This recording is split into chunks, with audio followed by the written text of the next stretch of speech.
ci loolu leen ne j'espère yéen a ngi ci jàmm bienvenue sur votre chaîne Sénégal yi foofu nii.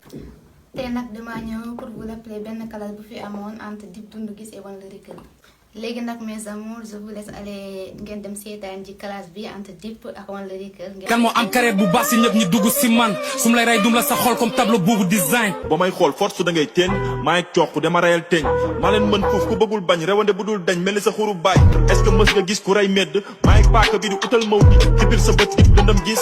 football bëgg jouer suñu équipe type munoo jugal bëgg tourner ci ay film X. sa équipe type man la ñuy rêvé comme jour mais si technique FIFA man la ñu gëm joo statistique jomalu ma ni da hey yéen ñëpp laa tim ni caméra karaba yéen ñëpp a xewi fay ni karawu abba. sa xol daa jeex comme karawu aba maa la tenir tête.